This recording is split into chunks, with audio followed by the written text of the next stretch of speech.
പെട്ടെന്ന് അമ്മേനെയും ചേച്ചീനെയും വിളിച്ചു കൂട്ടി ഒരു ഫിറ്റ്സൊക്കെ എടുത്തു. എന്നിട്ട് നേരെ പോയത് ചുണ്ടപ്പിനെ റെഡി ആക്കാനാണ്.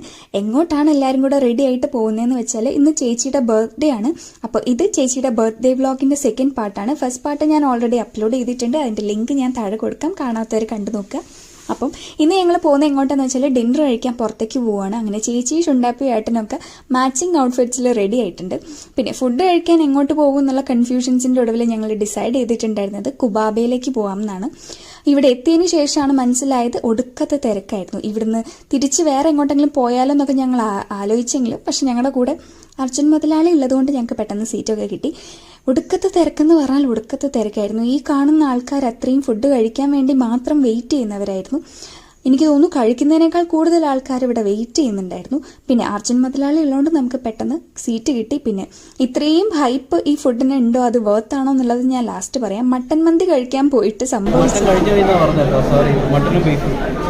മട്ടൻ മന്തി അടിപൊളിയാണെന്ന് പറഞ്ഞിട്ടാണ് ഇങ്ങോട്ട് വന്നിട്ടുണ്ടായിരുന്നത്. പക്ഷെ ഞങ്ങൾ എത്തുമ്പോൾ മട്ടനും ബീഫൊക്കെ കഴിഞ്ഞിട്ടുണ്ടായിരുന്നു. അതുകൊണ്ട് ചിക്കനാണ് വാങ്ങിയിട്ടുണ്ടായിരുന്നത്. ഞങ്ങൾ ഓർഡർ ചെയ്തിട്ടുണ്ടായിരുന്നത് അൽ ഫസ്ലൂഫയും അതുപോലെ ഡൈനമൈറ്റ് ചിക്കൻ മന്തിയൊക്കെയാണ്. അൽ ഫസ്ലൂഫ ഭയങ്കര ക്രീമി ആൻഡ് ചീസി ഫ്ലേവർ ആയിരുന്നു. അതുപോലെ ഡൈനമൈറ്റ് ഭയങ്കര സ്പൈസി ആൻഡ് ടാങ്കി ഫ്ലേവർ ആയിരുന്നു.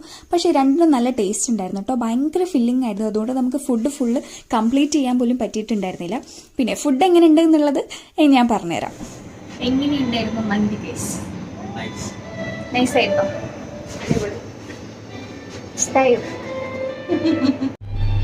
ഈ ഫോർത്ത് കാണുന്നത് അർജുന്റെ ബിൽഡിംഗ്, അർജുന്റെ office, corporate office. And who is Arjun? ഇതാണ് ഞാൻ നേരത്തെ പറഞ്ഞിട്ടുണ്ടായിരുന്ന അർജുൻ മുതലാളി. ആളുള്ളത് കൊണ്ടാണ് നമുക്ക് പെട്ടെന്ന് ഫുഡൊക്കെ കഴിക്കാൻ പറ്റിയത്.